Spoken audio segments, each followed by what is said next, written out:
What are some of the places that they might get discharged to that may not be nursing home right away? Sometimes they may be discharged right back home. Wouldn't you agree, Erin? They may be discharged home with home health at first. I manage expectations daily with Yes. families. I will say, as someone who works, I'm in the building and outside of the building a lot. You cannot walk into a facility and know who in that facility is receiving Medicaid and who is not. Hey guys, welcome to the pod. And today I want to talk to you about a health topic that could be very important and very costly for you and your family over the years. And that is the topic of caring for your elderly loved one. Would you believe me if I told you that you are probably way more likely to be spending time researching a new car for the family than you are for researching a nursing home for your elderly mom or dad? And I am not guilt shaming you here. Statistics show that 83% of Americans do not have any long-term health care plan in place. And senior living resident data shows that about 78% of seniors who need care need it within the next 6 months. And alarmingly, about 38% of those people need it immediately. And here's the thing. We do not want to think about or talk about putting our loved one in a nursing home. Every day, though, in this country, families are finding themselves navigating this maze of guilt, urgency, conflicting advice, and expensive and difficult choices. So today I have with me 3 guests who are going to try to help us understand and break this topic down better.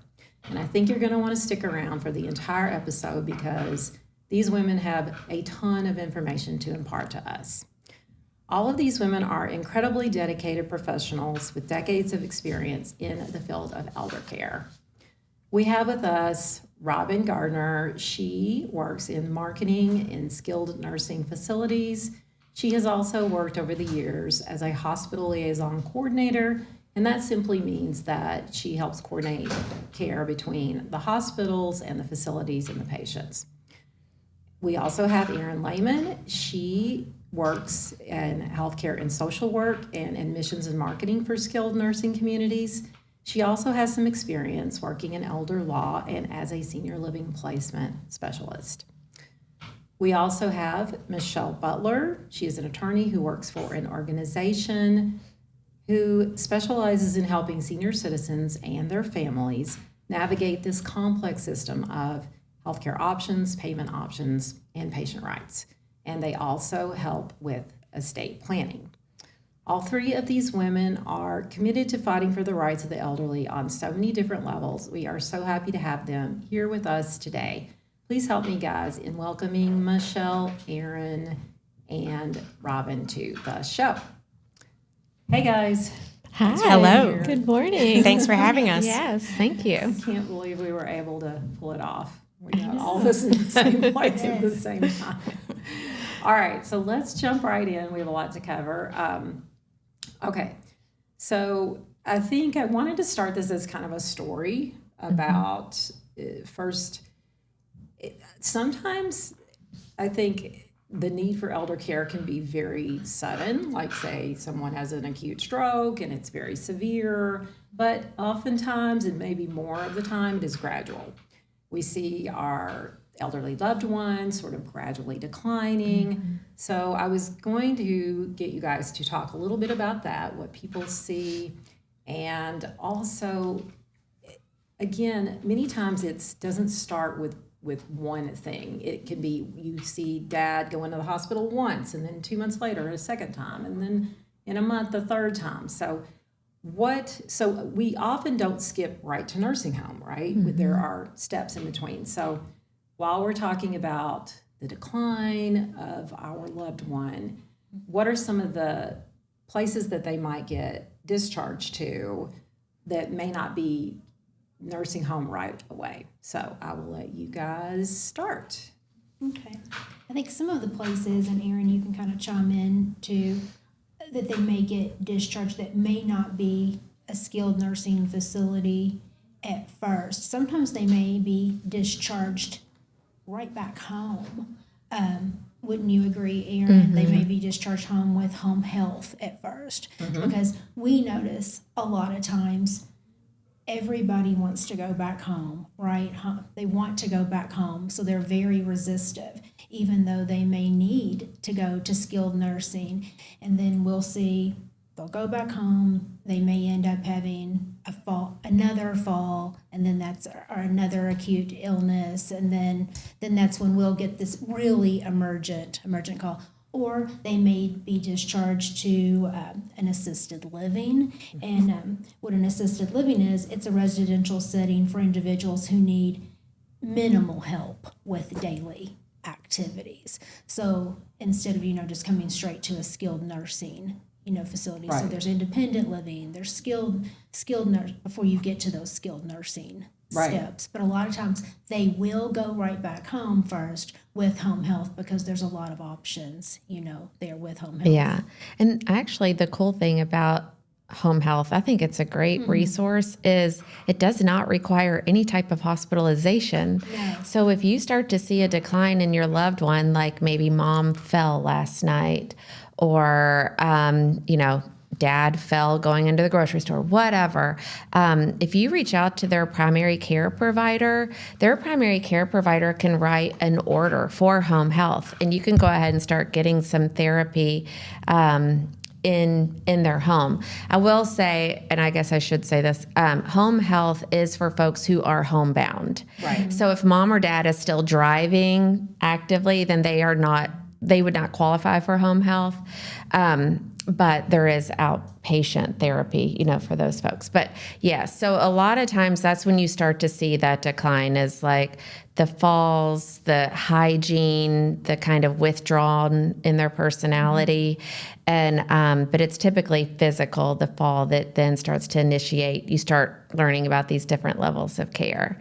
And home health is definitely usually kind of your first introduction, unless it's a major, like a broken hip or stroke, or, And so much depends on what's available at home. So if I have someone, for example, who lives alone, then going home is a far less likely option.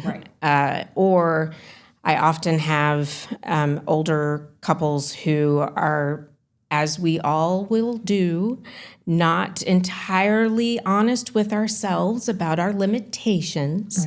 And so that's a harder conversation, because we have to talk to caregiver and the one needing care about what the limitations are at home and mobility issues. And sometimes the hospital can only discharge to a safe place, and what safe place means under the law can depend so much on what your house, how it's set up, who's there, whether your bedroom's on the first floor, second floor, et cetera. So what I hear you guys saying is that, okay, one place that they can be discharged to is home, and there they can get skilled care at home, which would involve things like PT, OT, speech therapy.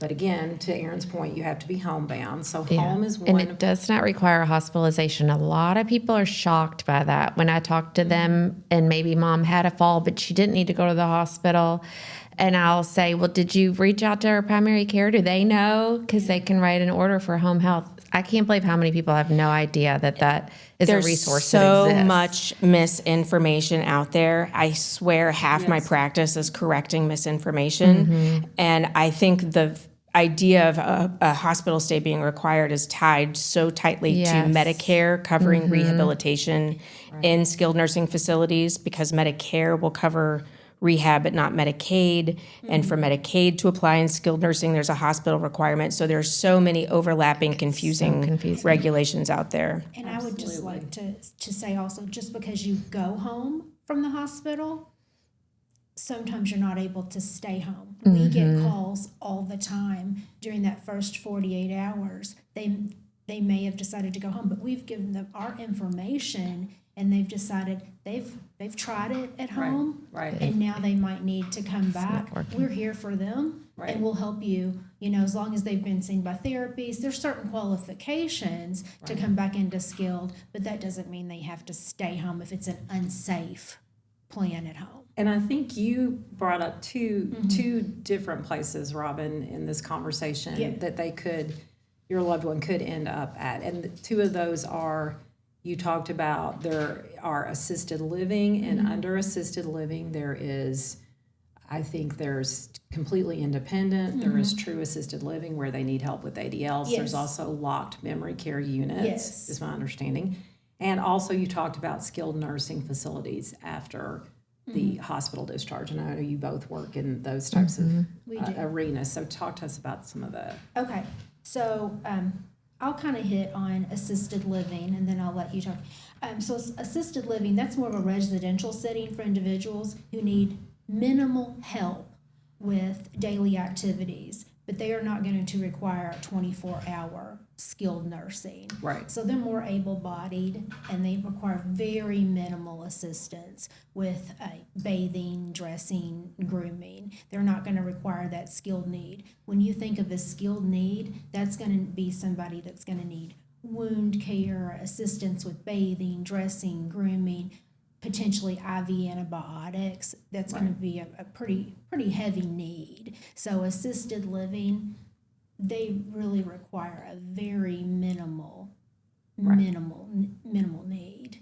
And if you want to kind of touch base on it. Yeah. So in Kentucky did kind of change their verbiage for assisted living. And now we have two options. We have the assisted living social model and the assisted living medical model.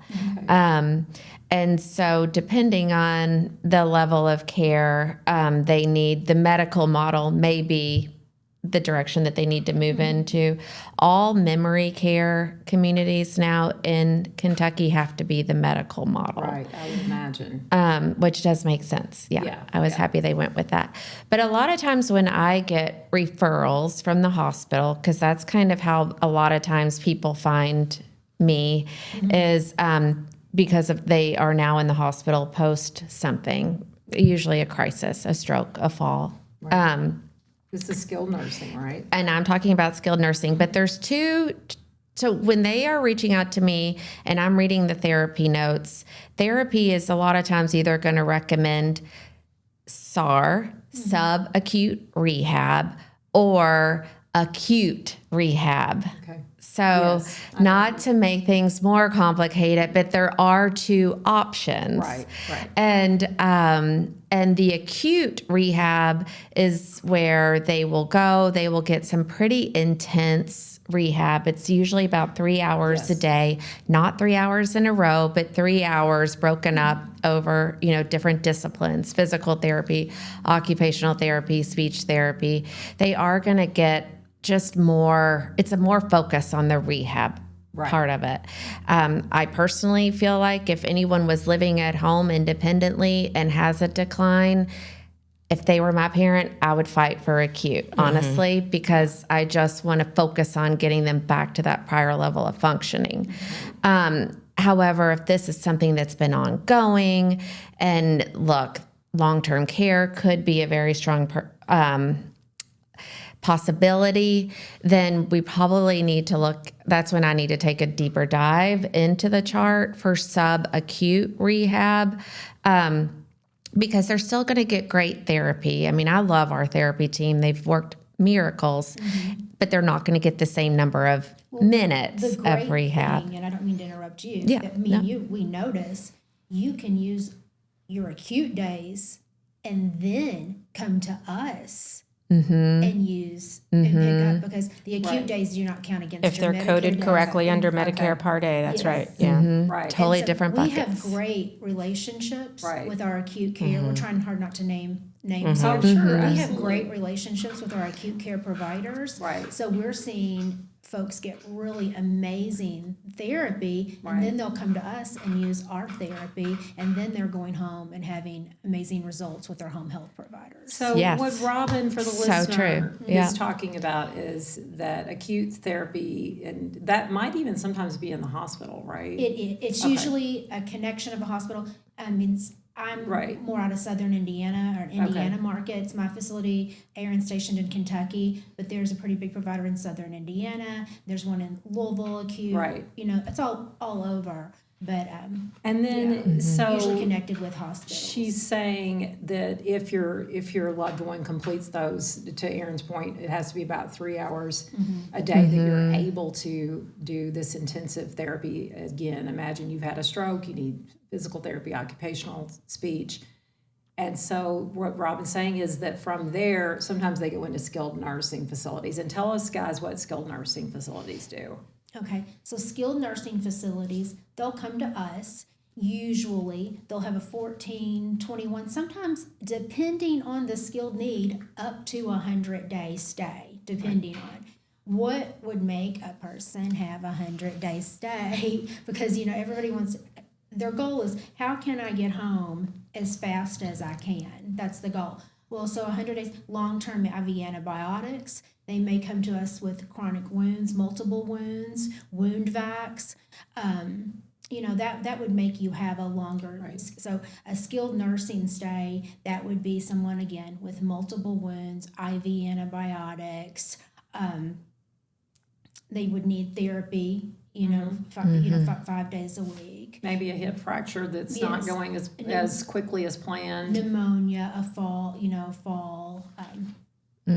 Yeah, you're spot on. I mean, those are all the things. And I know we're going to eventually talk about maybe because that 100 day is a Yes. conversation that I have Yes. all the time, multiple times. Yes. They'll come to us, and then I think that's some old programming that's been programmed, and I'm constantly saying it's up to If and a lot of needed. it, if Right. needed. And a lot of it, With demonstrative improvement. and we'll get into this in a minute.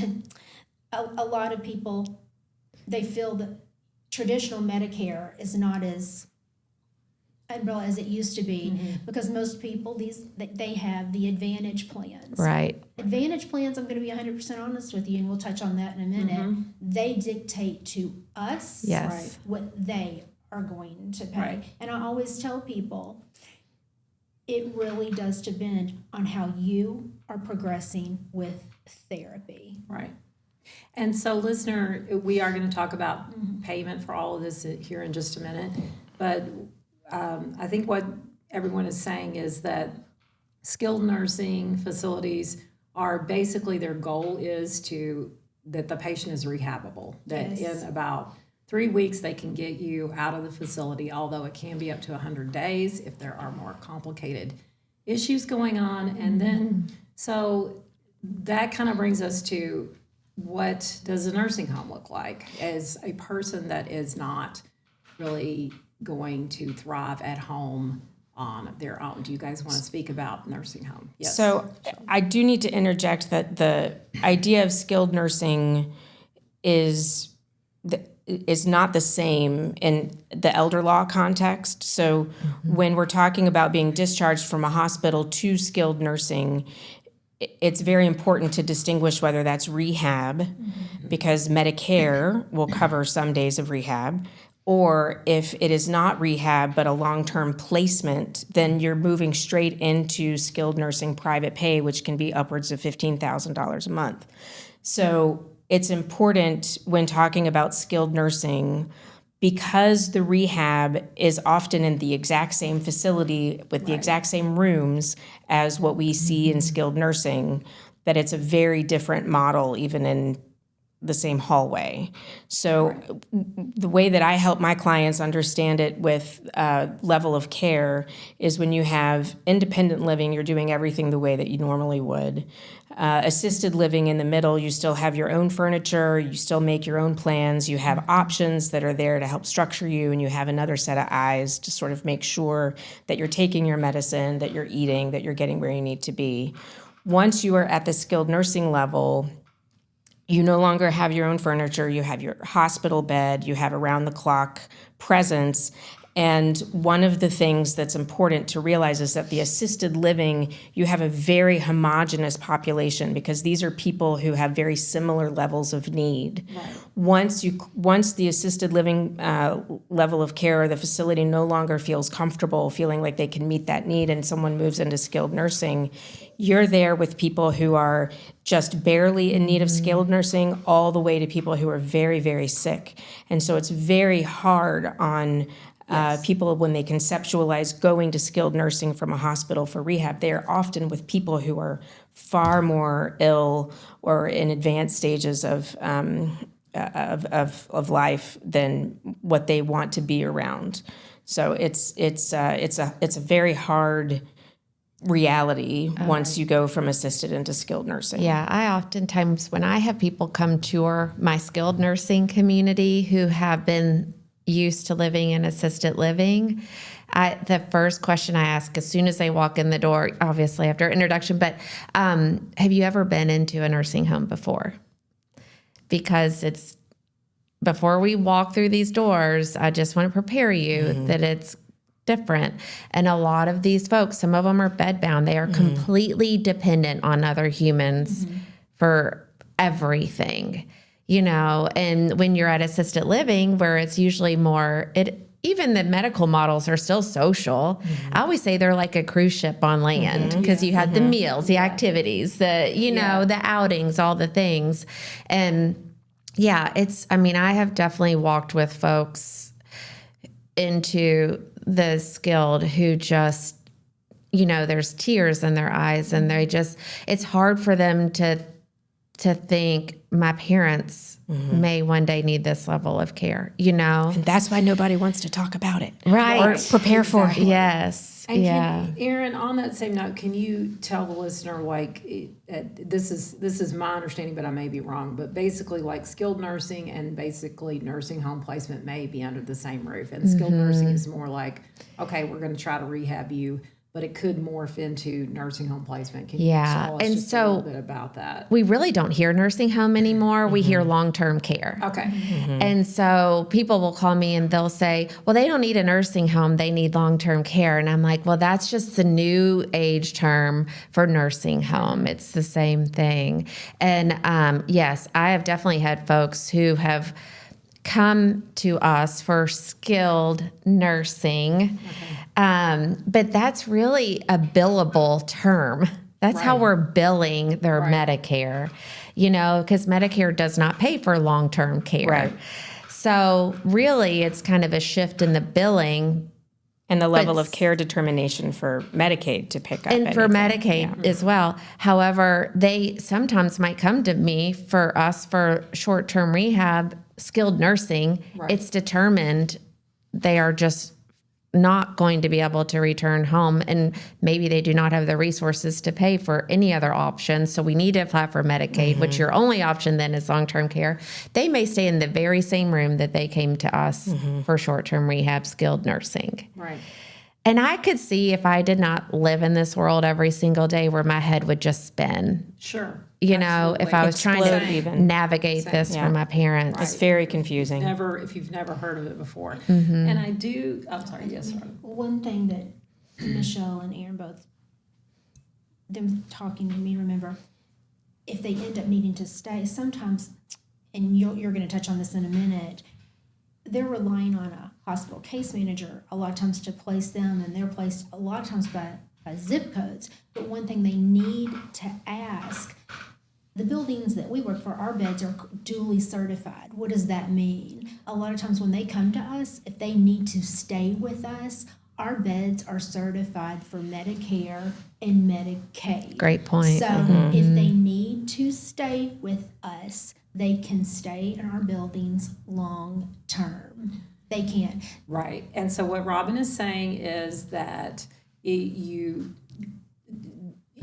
as the facilitator of getting them to this facility, you may be, if the person is questionable, you may want to make sure that your loved one is able to go from skilled nursing to what Erin said is long-term care, which is basically nursing home. Yes. I might am pause so if I glad don't you- explain a Medicaid bed right now. If I I just am- jump yes, in. I am so glad Okay. Robin I'm brought so that glad up. you brought it up. Okay, So- we'll go ahead into payment. As an elder law attorney, Okay. the biggest misconception, one of the biggest misconceptions I hear is this term Medicaid bed. You cannot walk into a facility and know who in that facility is receiving Medicaid and who is not. And something over 65% of people in skilled care, long-term care, nursing homes, whichever term you use, are receiving Medicaid for that bed. The idea of a Medicaid bed, because people will say, I don't want to go somewhere with a Medicaid bed. That's, subpar care. There is absolutely no difference between care in a private pay bed and care in a Medicaid bed. The only difference is whether the facility has performed the necessary legal establishment and framework requirements to receive Medicaid dollars for that bed. Right. So it is extremely hard to, if you're in a facility and you're receiving rehab under Medicare and you're discharged from rehab, if there is not a quote-unquote Medicaid bed available in that facility, it means that the facility has not allowed all of its beds to receive Medicaid dollars. But it is against federal law to discharge a person from a facility for transitioning to Medicaid eligibility, even if there isn't a Medicaid bed available in the facility. That's why most facilities do themselves a service by dual certifying all of their beds. So they are always allowed payment by Medicaid, even if the person transitions. Is that a national law? Which? The Medicaid part that you could, if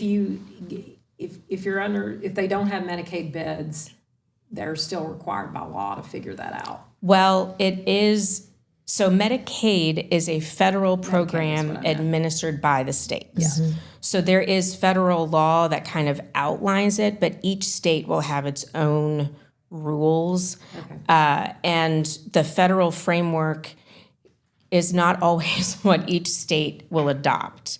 Right. So sometimes we have to deal with the reality that we are in, and Kentucky is not immune from this. There are some things that Kentucky Medicaid does without complying directly with federal law, but it's much easier just to accommodate the caseworkers and how Medicaid works in Kentucky than to try and fight that fight.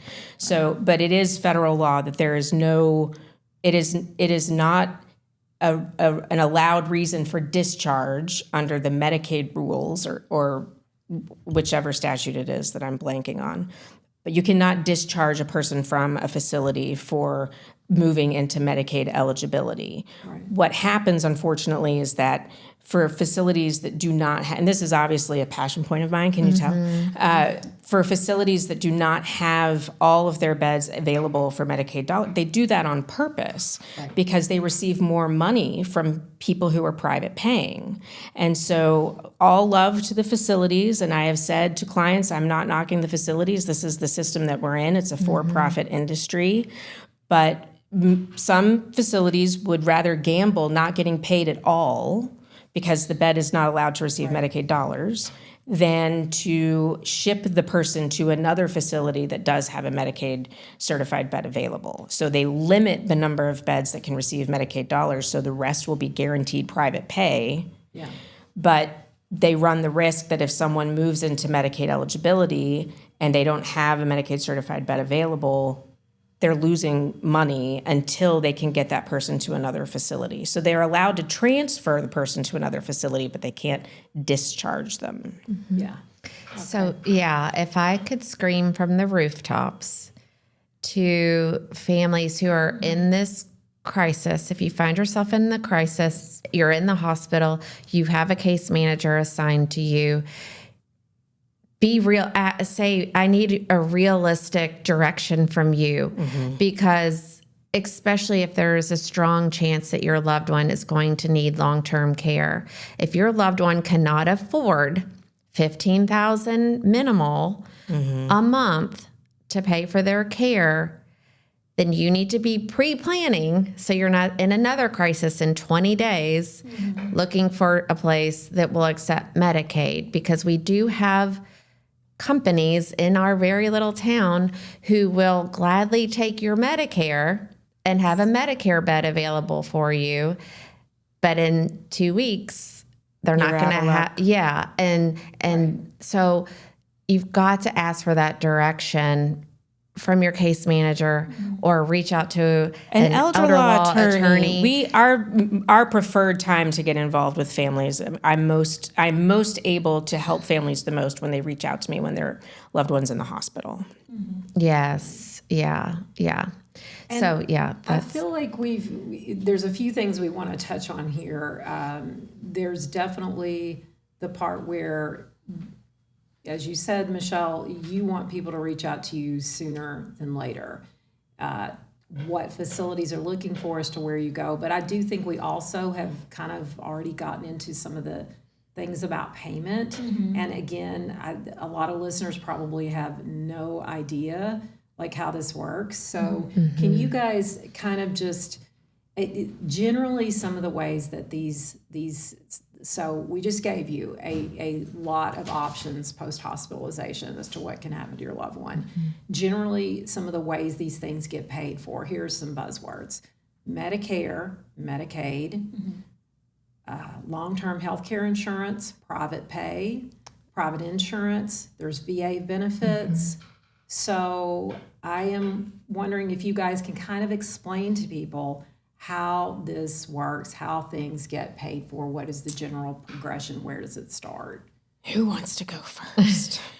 I can touch base a little bit on a Medicare stay. Yes, I think that's often the first step. So for a Medicare stay, typically you'll be admitted for an inpatient, and when I say inpatient, that's a little tricky too. So you have to be inpatient, hospital stay for 3 consecutive midnights. And why I keep saying inpatient, it cannot be observation. So sometimes patients will, I was in the hospital for 3 midnights. Were you, or was it observation? So that you have to make sure it was 3 inpatient and a skilling need. So just because you were inpatient for 3 midnights, there needs to be a skilling need. And that would be wound care, IV antibiotics, the ability to be able to work with physical therapy services progressing, and the doctor saying that you need a skilling service coming out of the hospital. And so you qualify for Medicare. What will Medicare pay for? So at that point, Medicare will discharge you to the skilled nursing facility. Medicare is universal, so you have a lot of choices. Okay, so you can basically a skilled nursing facility of your choice. Okay, and Medicare is going to pay room, board, medications. It's going to pay for days 1 through 20. Everything.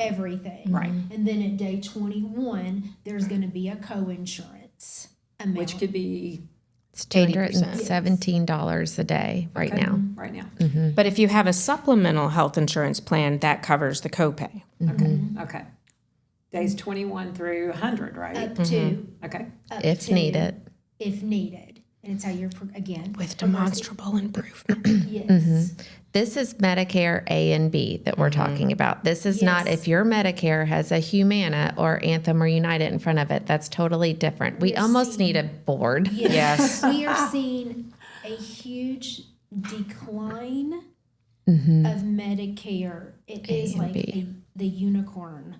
Am I exaggerating? I think it's 65% of Medicare recipients now have a managed Medicare plan instead of the traditional. And not to really confuse adult children who are raising their parents, but I want to say one thing: those 3 midnights for traditional Medicare is required for skilled nursing. It is not required for acute. No. If your loved one has traditional Medicare A and B, they can go from home to acute as long as they qualify. And then, this is a little trick. From when they go to acute, So let's just say they were not inpatient at the hospital for 3 midnights, but then they go to acute and they're there for 3 nights. Then that still may be a way to get to the skilled nursing. That would if they're qualify there. as their 3 They're midnights. 3 midnights. And now I'm going to let Erin, if you want to touch base on managed care. So the other type of Medicare is what we call managed care. And I literally had a conversation with a managed Medicare policy holder the other day, and he said, I have never in my life heard this term managed. I have Medicare. And I said, sir, your Medicare is managed by your, I won't call out any names, but by your blank insurance company. And Medicare Part D is another name? It's Part C. Okay. yes, thank you.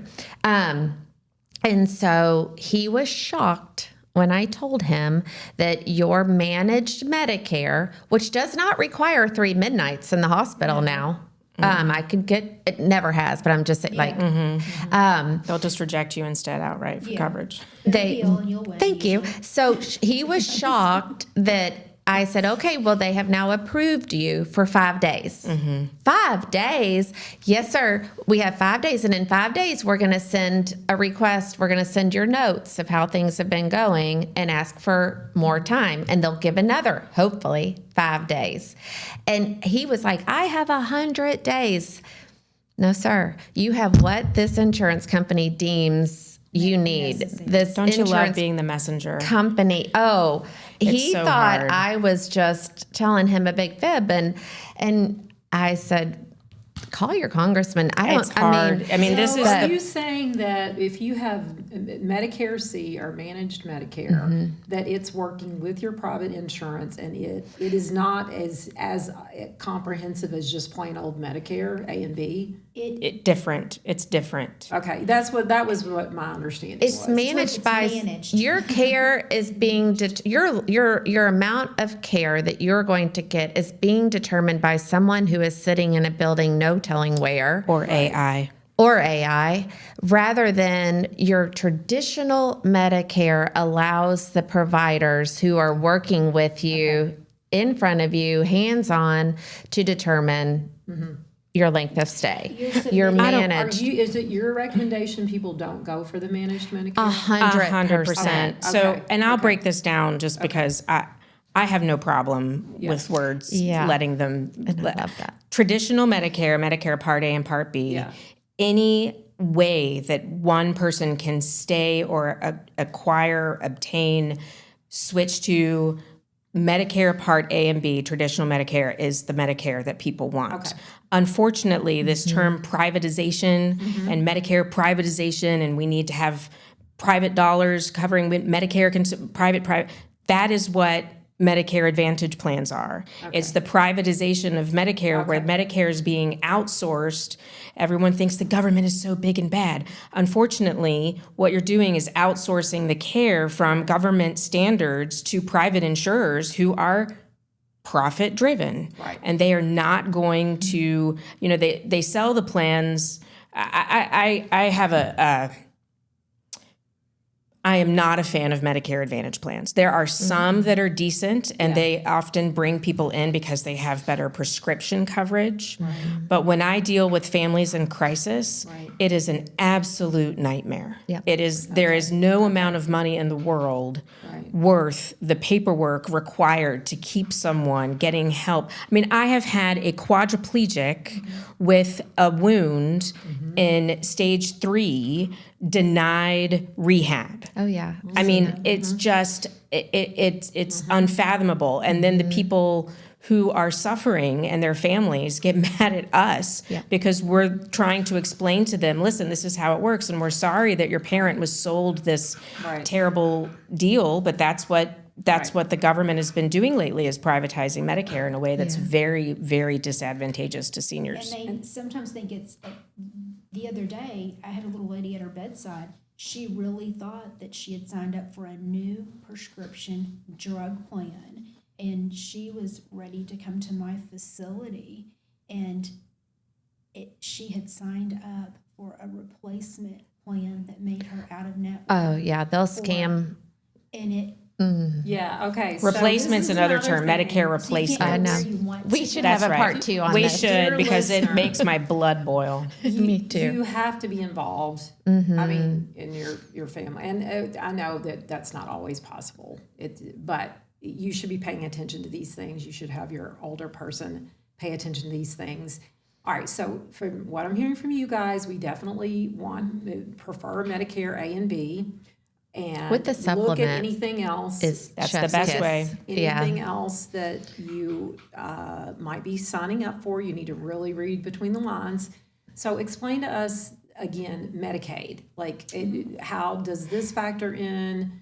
And let's go from there. So Medicaid is a completely different program from Medicare. People get them confused all the time. How would you not? Because they sound very similar. Right. Medicare does not cover anything beyond rehab in a skilled nursing facility. Beyond 100 days in a facility. Up to 100 days. Up to, okay. And only 20 of those days are at full coverage. Right. So so frequently my clients, the way that most people arrive in long-term care and skilled nursing is they've gone through a hospital stay, they've gone through rehab, and so they're not doing well enough to continue rehab, but they're not nearly well enough to go home. Right. So they have to stay where they are. And that is why it is so important in the hospital to immediately start looking for where you can imagine the person being for long term, because most of the time, wherever they go for rehab is where they're going to stay for post rehab once Medicare coverage ends. But at that point, the facility charges begin under private pay. And so, again, not knocking the facilities, but facilities do not explain to families that Medicaid for long-term care is very different from what we understand Medicaid to be for people under the age of 65. Everyone, I have so many people who are scared, I'm gonna lose my home. I have to deplete. The number of people I have met, I could have saved hundreds and hundreds of thousands of dollars, keeps me up at night, because people do not understand what Medicaid covers, and when Medicaid becomes an option is not when you've lost all your money and sold everything you own. There are different. The facilities also, when I said earlier that you cannot walk into a facility and know who is receiving Medicaid and who is receiving private pay because it's the exact same care, well, the facilities know because they get more money from private pay for the same. Now, it's gotten closer, but it just dropped 4% for Medicaid reimbursements, but that's another podcast.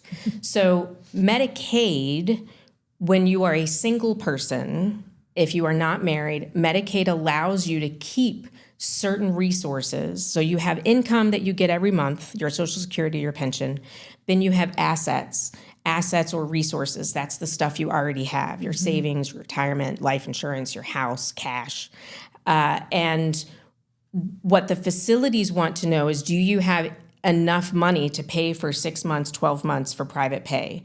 So in Kentucky, for example, what is allowed is, or what Medicaid considers available money to pay for long-term care is different from in other states. Right.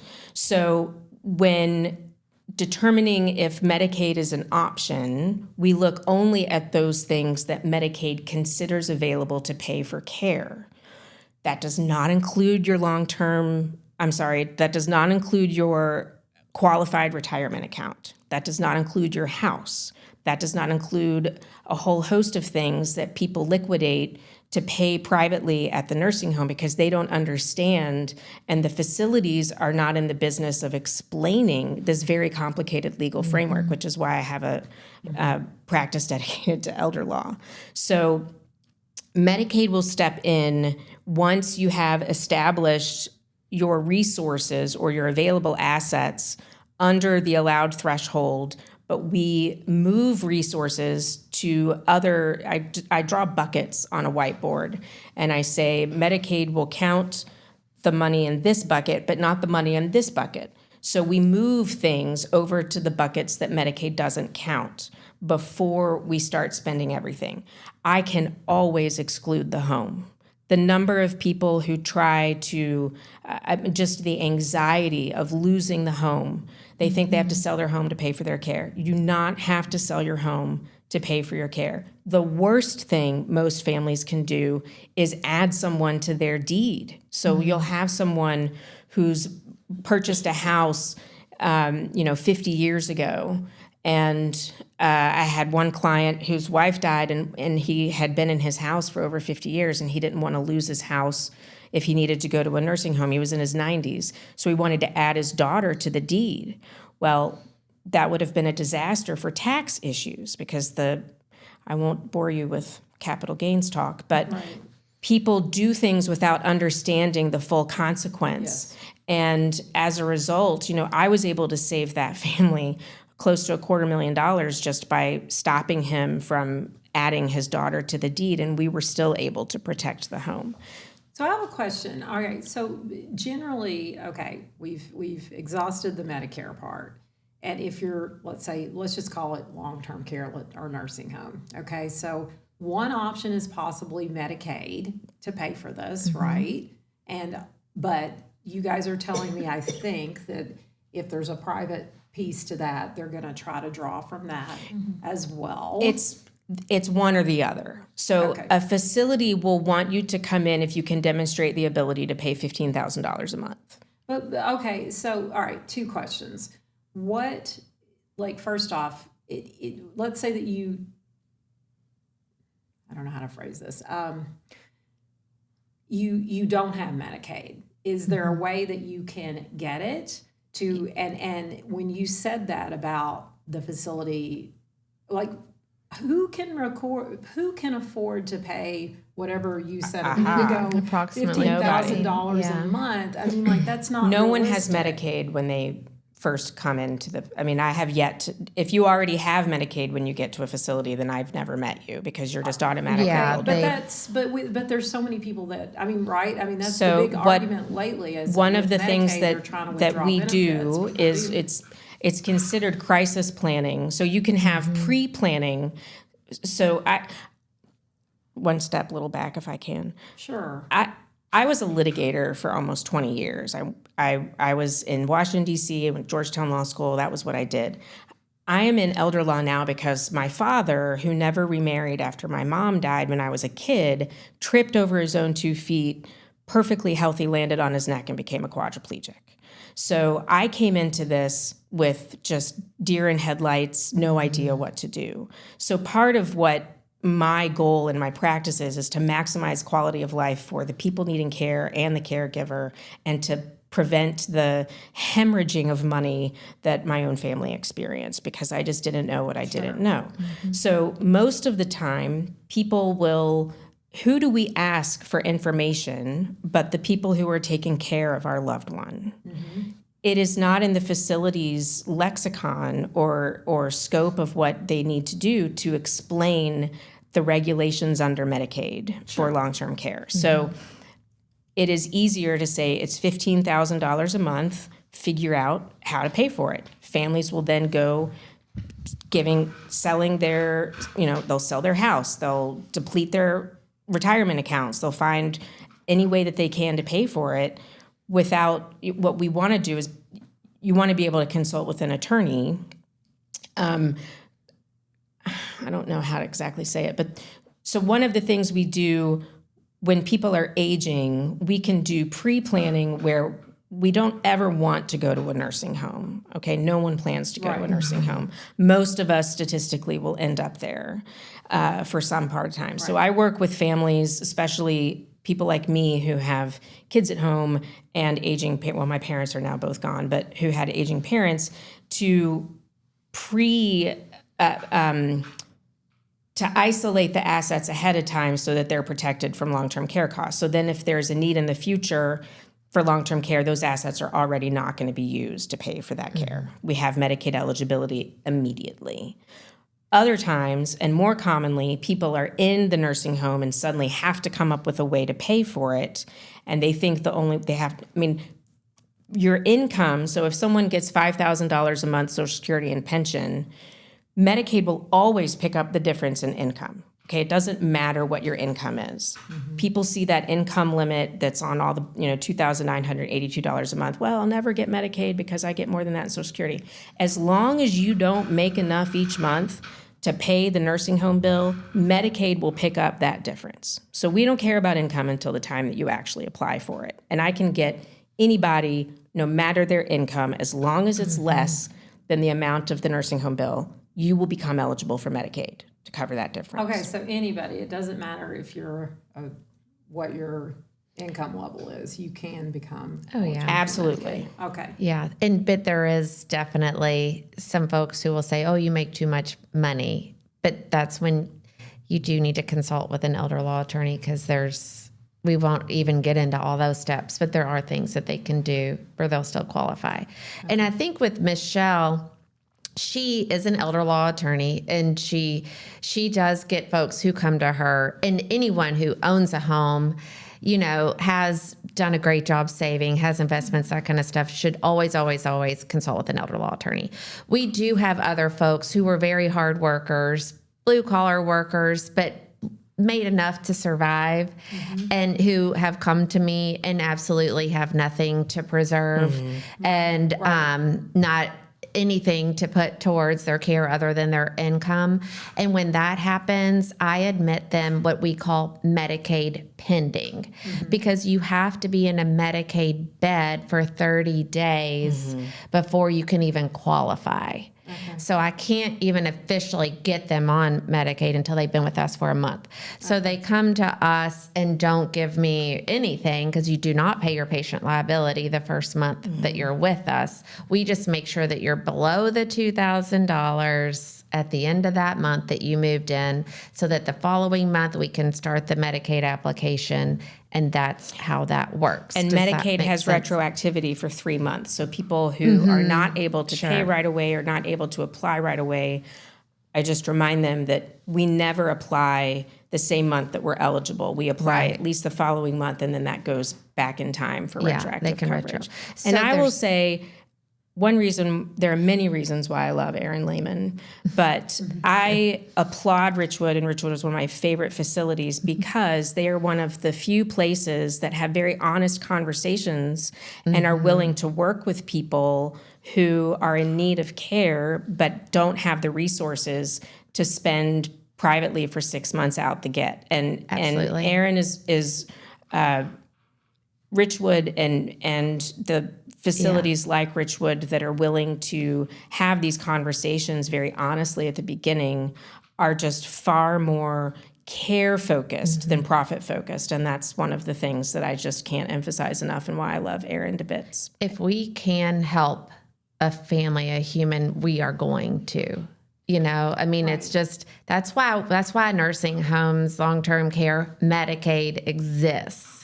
I understand, yes, we have to make money, we have to pay bills, but I do love our parent company for that very reason, because they are so honed in on taking care of the family and their residents. Can you tell me, sorry. It's okay. But can you tell me again what you meant? You said something about $2,000. What did you mean about that? Well, and that's everyone, that's across the board. I don't even think that's just Kentucky. I think federal. That's federal, that carries into every state, I guess, is that, yes, it is true. You do have to have to your name less than $2,000. Countable resources. Thank you.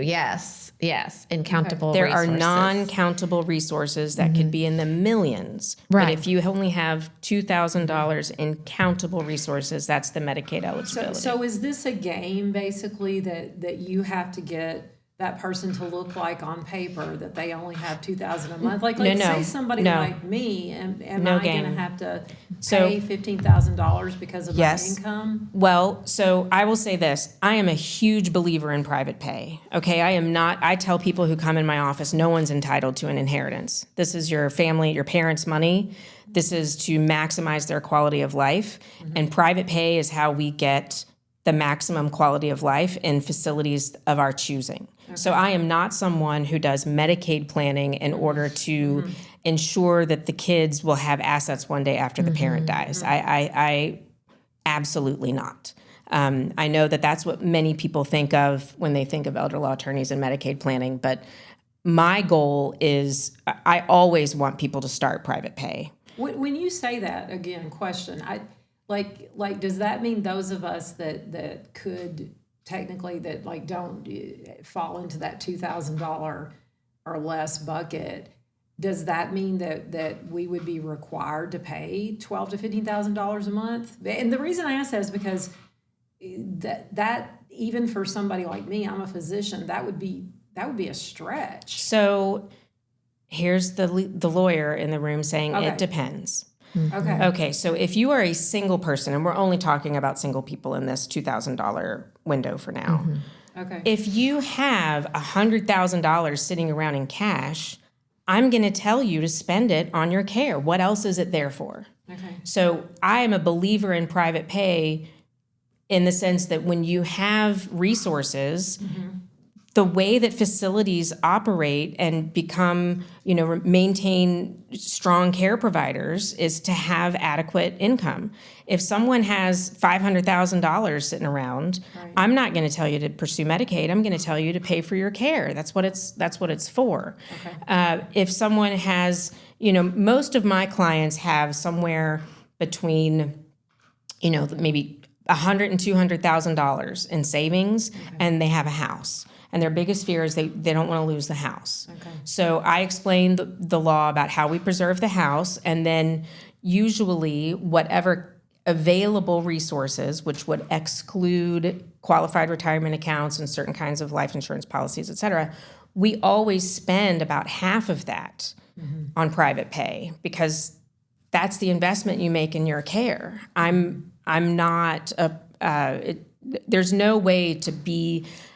If you have tens of thousands of dollars at your fingertips, you're not going to be eligible for Medicaid right away. Right. And So that I think is really important for the listener because again, there's a lot of us I think that fall into this category where maybe you have too much money for something like Medicaid. So let's circle around a little bit more to and remember again that just because you're not in say that bucket where you don't have many resources at all, it does not mean that you have all the money in the world. I mean, when you say things like $15,000 a month to me, that makes my heart sink. Like, who has that money? Nobody. Like, no one. And so, all right, so we've talked about Medicare, Medicaid.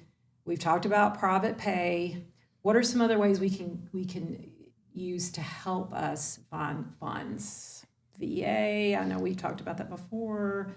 Do you Long-term guys health have care insurance. We have the VA contract at A few of but they're Bridgewood. more in northern Indiana. Okay, so the VA contract is for veterans who have a 70% or higher service connection rating. Okay, and that can be tough That too. can be tough because people say, well, they served Yeah. and that service connection rating is based off of if they have some type of illness, injury that they can connect to their service, which is Right. then ran through some kind of math that I don't understand. Yeah. But it spits out a percentage from 0 to 100, and based on your percentage is what type of reimbursement or allowance you may receive monthly. And so at Richwood, if their service connection rating is 70% or higher, they can come to us and not pay anything for their care. The VA will pay 100% for their care. is that true for skilled or just assisted? That's their long-term care. Great, great. Yeah, yeah. Now, for the skilled, for like the rehab part, if they need rehab, a lot of times we can use, because a lot of times they have Medicare, we could use that. Or we can also get, an authorization from the VA a lot of times for those folks if they need some physical therapy, occupational therapy, or speech therapy, and that will go through that authorization. So does the VA just fold into that copay of skilled nursing? Yeah, Each month? they do not have a patient liability. Okay. So that's one. And now there's also, and gosh, I do feel like we could have like a 5-part series, but Seriously. because there's the aid in attendance, which will also help pay for their care, and they do not have to have a service connection rating. There's a whole different qualification. And that can for be that. at home too. That could be at home, that is too. my experience is that is not at the skilled level. That's more useful at home and in the assisted level. Yeah. It can be used though. And tell me what Robin, and you and I personally had a friend recently that was going through this whose spouse was a VA person. And tell me do you remember what you said about that? Because they didn't have the VA benefits yet. And the spouse was going through things. Help me remember. Okay, so basically you told me, I help a lot of you were people. like, I know. I help a lot of people. This is what you do, I know. This is what I do. call you on the phone, you're always I help a always lot helping of someone. people. But yes, you told me have that person, if you are eligible to get any VA benefits, go ahead and dive into that world, because when your spouse is getting benefits, that can lead to some benefits for the spouse who did not serve in ways that you maybe don't even think about. Yes. Like if you're, to your point, if they have aid and attendance and somebody is coming into the home, well, they may be helping the veteran. Let's say that it is a male veteran, but also the wife may need a little bit of help with this or that, with the cleaning and the the laundry and the agencies. Right. Yes. So again, exploring all your options here is a good thing, because there's a lot of home care agencies, and so when you're helping one, it could end up helping the other spouse too. Yeah. That's what I said. All right. And then there's long-term care. You do not hear, like back in the day. You used to hear about that. I feel like many it's people were taking. There were those golden long-term care policies. They don't exist anymore. I don't think so either. Yeah, you don't hear about Few it. and far between. Yeah. All right. Speaking of marrieds, Yes. though, married folks, I do want to point out that Medicaid for long-term care is very different from married couples. So I have married couples who worry that between them they can only have $2,000, and that is not true. Married couples have a great deal of flexibility with how many resources the spouse not receiving care is able to receive. Okay. And it's a complicated mathematical formula, but we maximize that number for them. It's very important, though, that you do the application first and make the request first and talk to someone before you start spending money, because you may unknowingly deplete the amount that you're allowed to keep as the community spouse who isn't needing care. Okay. And I have one last question for you guys just regarding payment, and then we'll move on to another topic. But I just want to make sure I'm understanding this correctly. Basically, Medicare is not going to pay for long-term care or nursing home. Correct. Okay. And really, if you fall in that area where you are not financially in a certain spot, if you make too much money, then I know what the question is.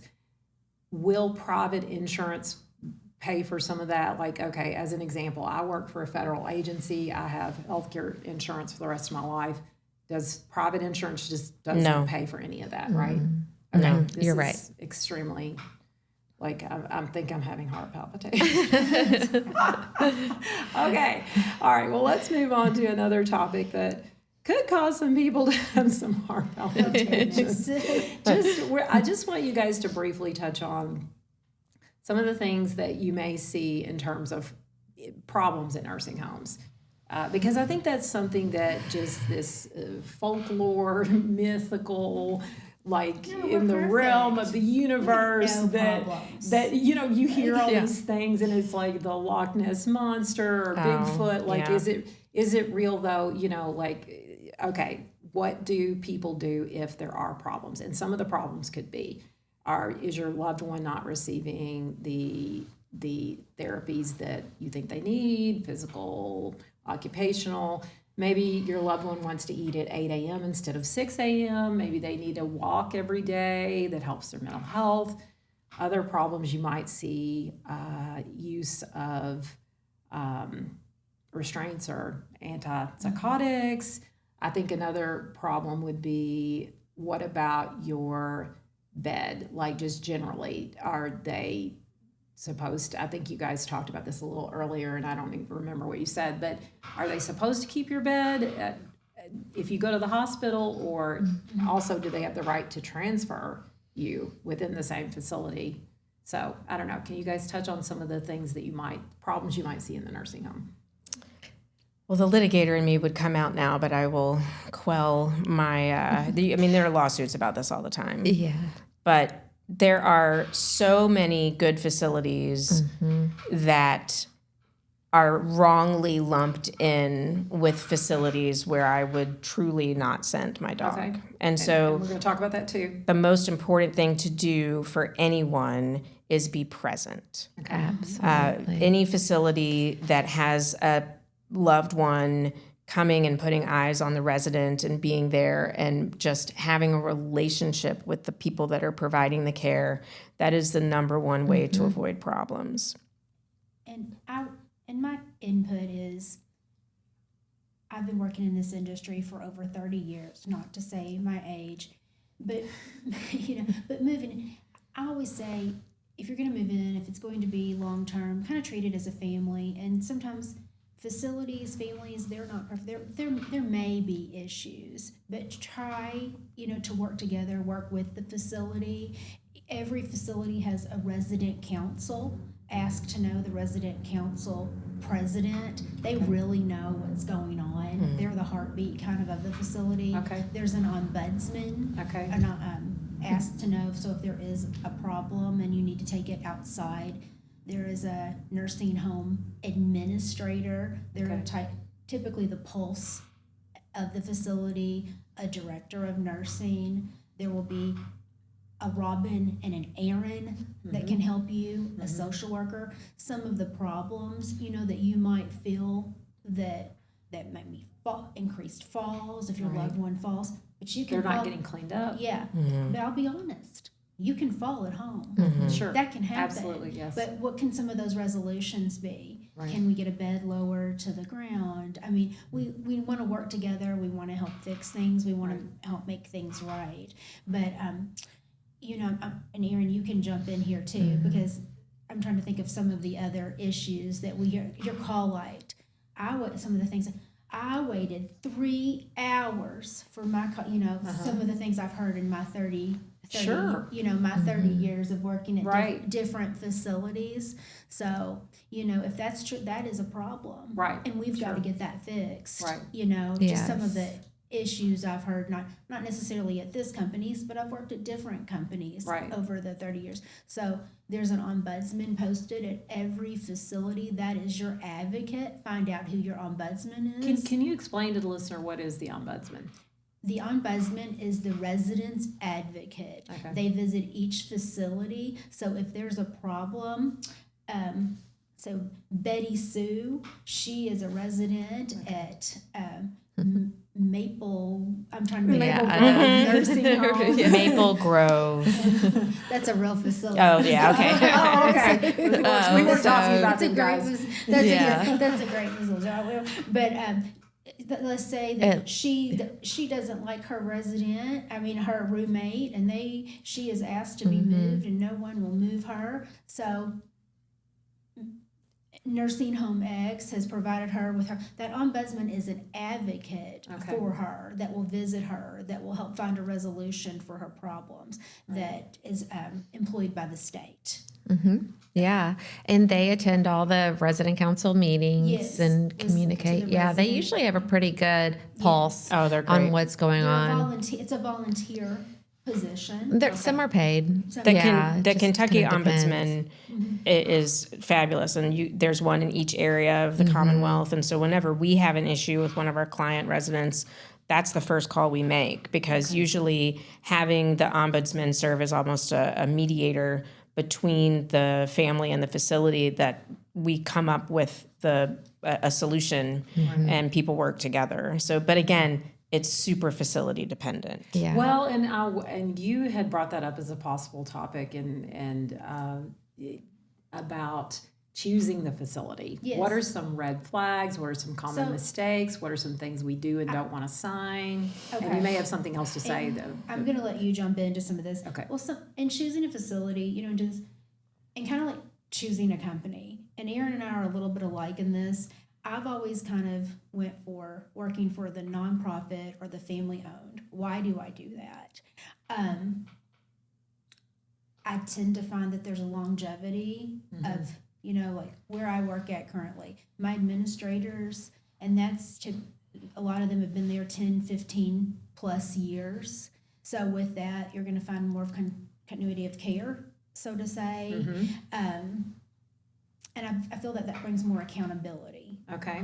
So looking at obviously the longevity of a place and who's running it, Yes. word of mouth, you might talk to Yes. other people, Yes. Nothing replaces walking in the building, though. Yes. walk in the building, You have to ask walk. There'll be a survey questions. binder. You should be able to, right when you walk in. There's a what? There's going to be a survey binder right What's when that? you walk in. That's basically because the state will we call it a survey. I don't know why, but it's called your annual survey. Yes. And that's when they come in, and they're usually there representatives are there for usually about, 3 to 5 days. And they're just digging through your charts and just looking for any situations where maybe a regulation was not upheld. Okay. And that's when if they're able to prove that, then that's called a tag. Okay. And so, and they publish those results, and you have to have those And again, available for. just like anyone to families, read. no facility is going to be perfect, but Right. you Right. should be able to sit down with your administrator, your director of nursing, and they should be able to talk through any of your concerns.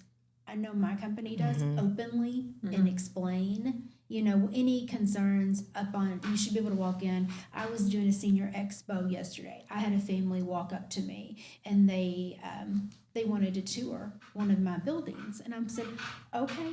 And I said, feel free. And she's like, I can go anytime. I said, I welcome that, and let me know. That's the way to do it, for sure. Yes. Yeah. And she goes, I don't know when I'm going to go. And I said, okay, let me know how the tour turns out. I want you to pop in my facilities anytime, because if I can't welcome you to do that, we don't have anything to hide. You can absolutely Yes. pop in anytime, and I manage expectations daily with Yes. families. I will say, as someone who works, I'm in the building and outside of the building a lot. I will tell you, I don't know any other professional who welcomes unplanned Yes. appointments. I mean, usually my day is full. It helps me to know if you might be coming. Same. I don't tell anybody. I don't give I don't put it on the intercom. Hey, so and so's coming. prefer I don't when a do charge that. is no, but I don't have time. I mean, Right. but if you want to pop in, sure. I can't promise you I'm going to be available. So there is a piece of me that's like, can we please respect the person that's also working in that position Right. and their time, and I may have 3 admissions that day, and that's my priority is making sure that we're getting everyone settled in and all that. So I Call ahead, appreciate some kind of notice. And then if you want to come back and say, hey, Erin, I'm just going to take a look around, go for it. Yeah.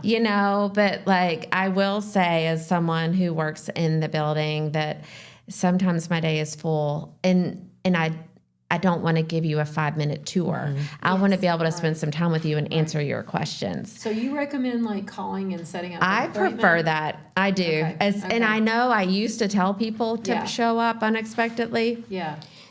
but I never worked in that role until now. And now I'm like, oh my God, when I could have 3 people show up unexpectedly and I've got a full day. Right. And most people don't want a 5-minute tour. They want Right. to tell me about their loved one. They want to ask questions. They want to really dig in, which is fair.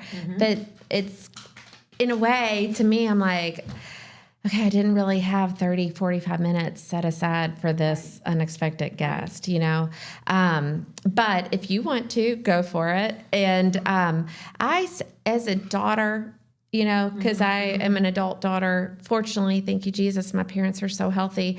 However, but if I find myself ever in that situation, if I'm out touring, I'm going to look for eye contact. I love that at my building. Everyone, when I'm walking around, and I don't tell anyone, everyone will look at them and say, hi. I absolutely love that because I've definitely walked through buildings where I feel like I'm avoided. No one will talk to me. It feels cold. I don't care. You should be able to talk. Yeah, I just want to see that. Look, we have folks who are extremely, like I was saying earlier, dependent on others. There may a lot of incontinence in that building. It is going to smell like urine sometimes. Right. And Depending on the time of day. when I That's hear right. people say, right, you come after lunch, you're probably going to smell a BM. Yeah. Okay, I'm just that's where I manage Reality. expectations a lot with folks. Right. And then when they tell me, well, they're at this other place and they keep falling, well, we certainly don't have magic floors. Right. You know, this is something that is happening with your loved one. Of course, we can do that clinical evaluation, determine if it's a medication that's going on, what is it? But this might be their baseline. Right. They may be a huge fall risk. Right. I'm glad you know? said that because one of the things I try to help my clients, so on the flip side of that, right, I'm not in the buildings with administration, but as a daughter, I toured 8 facilities before helping my dad transition out of his acute care. And it is very jarring. I didn't have someone like Erin telling me to manage my expectations. And so I didn't know what to expect. But I will say that there are places I walked in and immediately turned around and walked out. The things that stood out to me when as someone touring, and I would imagine my dad being one of these people, how were the staff treating the residents? Were there did they know their names?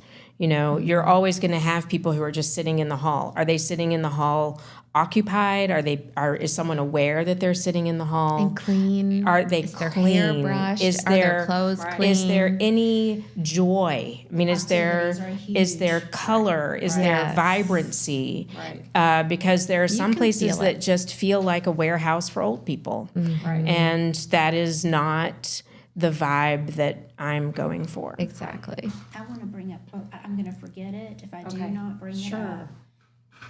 When seeking discharged in their clinical diagnosis, if there's a specialty need, a lot of facilities will have a specialty program, whether it's pulmonology, whether it's cardiac, respiratory. Yeah. You know that, Yeah. So just, as like a lot of our buildings will specialize in pulmonology. So just, ask.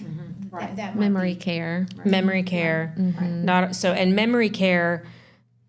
Correct me here, but it's almost like an add-on. So you can have assisted living memory care or skilled nursing memory care. Oftentimes that simply means we're preventing exit seeking, but the structure is different in those programs. And so you can have a facility that's just skilled nursing, or you can have skilled nursing memory care. You can have just assisted living or assisted living memory care. So it's important to know some of those distinctions and ask those questions in the facility.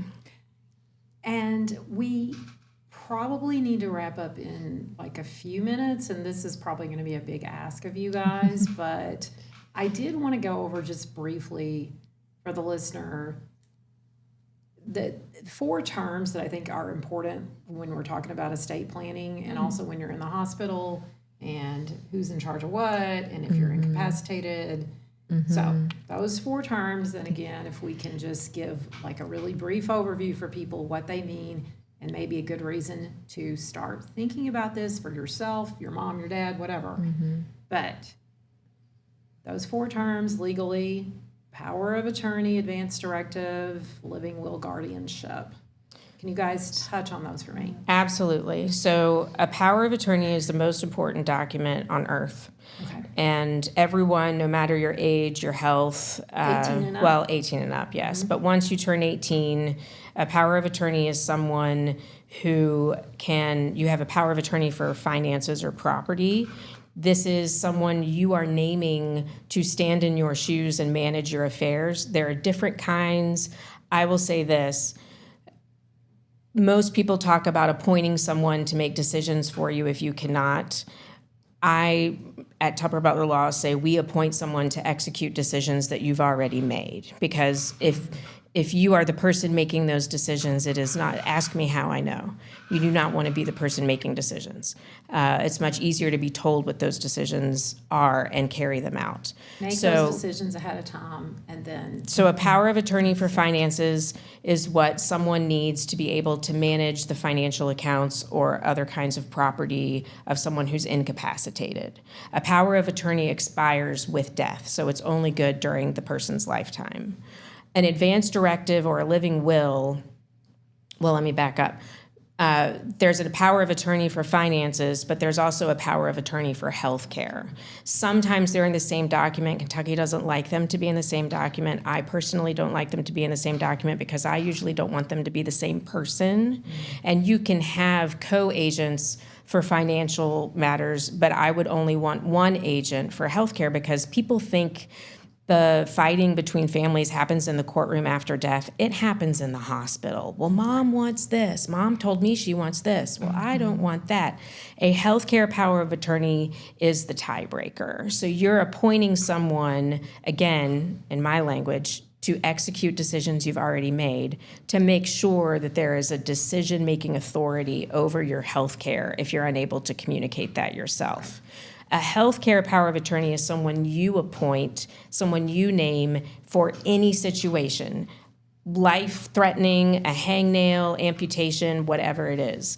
An advance directive or a living will is a separate document that is an instruction to doctors or first responders of what you do or do not want in life-threatening situations. And it is usually 6 yes or no check boxes, which is why I hate the document. Where do you want artificial respiration, nutrition, hydration, et cetera, yes, no, yes, no. A healthcare power of attorney can serve those same purposes, but in a much more accommodating way and give you the opportunity to say, I might want to do this for 2 weeks, and if that doesn't work. But a living will is very yes, no, yes, no. And when you go to the doctor and they say, do you have a living will? It's because the hospital doesn't want to give you life-saving treatment if you have specifically opted out of that treatment. That's often confused with a DNR or what's known as a do not resuscitate. We do not do those because that is between you and your God, and that is where you are not facing a life-threatening situation. You have, in fact, already died legally, technically, and do you want people to try and bring you back? Right. If you would go into a skilled nursing facility, I mean, I would keep my dad's DNR on his door so that people knew.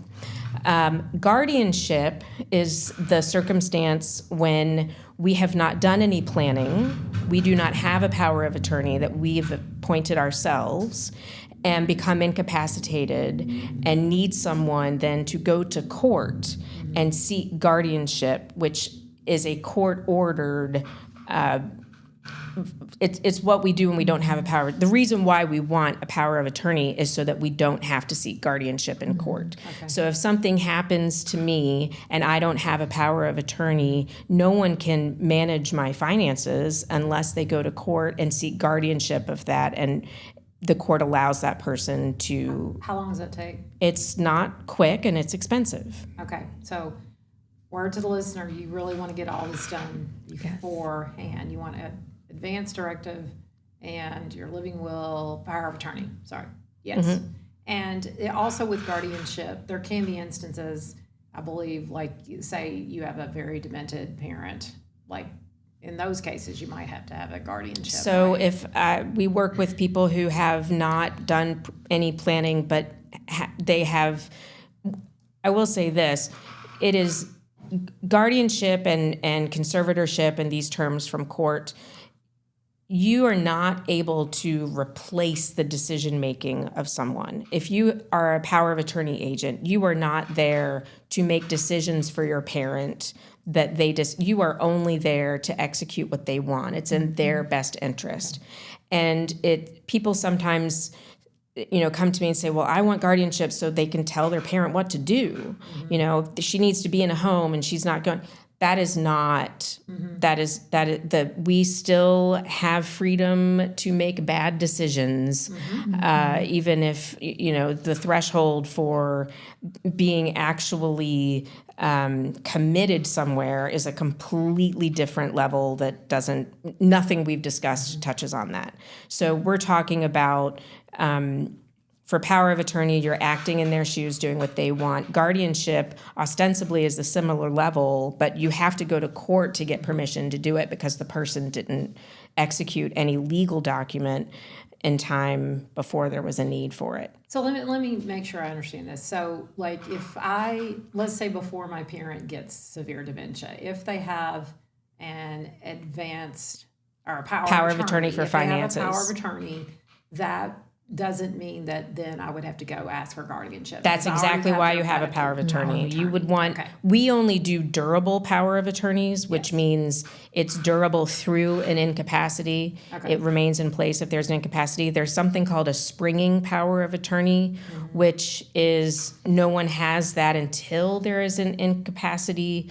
But to me, it's ridiculous because if you're incapacitated and you don't have someone in place until you're incapacitated and they have to run around getting proof that you're incapacitated in order to do anything for you, then it's a horrifically a waste of time. And I understand that people who prefer springing because they don't want the person to have access to their stuff unless they're incapacitated. But the problem is if you're worried about them doing anything, then you shouldn't have them appointed now. Exactly. So we only do durable powers of attorney, and I explain that to all of our clients as to why. But the whole point is to have something in. It is so much easier to put a plan together and preserve your wishes when you are healthy and able to talk about it. And I know nobody wants to talk about it. But let me tell you the difference of having someone who's fallen and broken his neck in two places and is now quadriplegic, having to then figure out what, my mom died in 1983 and he fell in 2017. And so my dad still had my mom listed for crying out loud. Right. So don't do that to your kids, y'all. It's much, much easier, and we do it in a very, I think, human way. This does not have to be a, everything is very personal, and I know these conversations are hard, but when people say, well, I want to do something if something happens to me, and I always correct them to say it's not a question of if something happens to you, it's a question of when. Right. Because as of yet, none of us is immortal. So it's important to be able to do this while you're healthy and able to articulate things. And Erin, you definitely brought that up. Like for this talk, you were like, we have to stress pre-crisis planning. So again, listener, not trying to scare you, but seriously, these are important things, even for people our age, even for anybody really who is 18 or older. Is that right? Yeah. All right. Well, I think this is probably a good place to end. And does anybody have any closing thoughts they wanted to say? I think this was great. Absolutely. Thank you so much for having us and for bringing this stuff to the surface. It is so important to talk about. And once people start talking about it, it is not as hard and scary. It is much more difficult and far scarier when you're talking about it without any guidance from the person you love. Right. Yeah. Well, you're right. And like I told you guys, I mean, like some of what you were saying to me was kind of scary actually. But to your point, Michelle, like the first time you talk about it, it's just like, the first time you go for a swim or first time you do anything, like, but the more you talk about it and plan for it and think about it, and it becomes part of, because it's just part of life. We're going to get older. To your point, we don't have a way to not pass on. My entire goal in my practice now is to deburden loved ones. I want you to be the daughter, not the care manager. I want you to be the spouse. I want you to be there with the person present.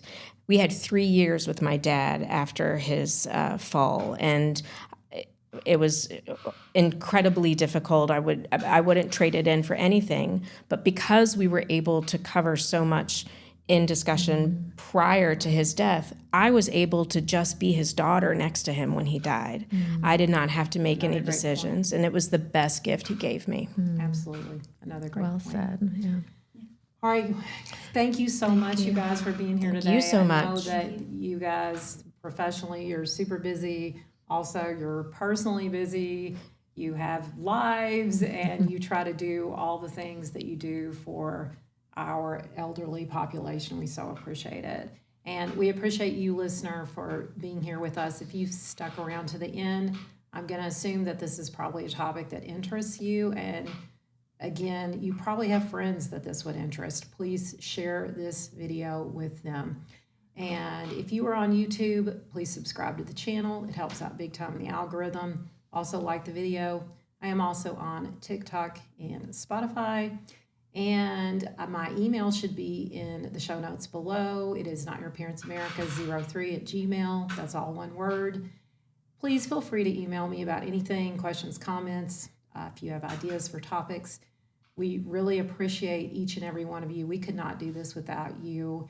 And I hope you have a great week, and we'll see you soon. Thank you.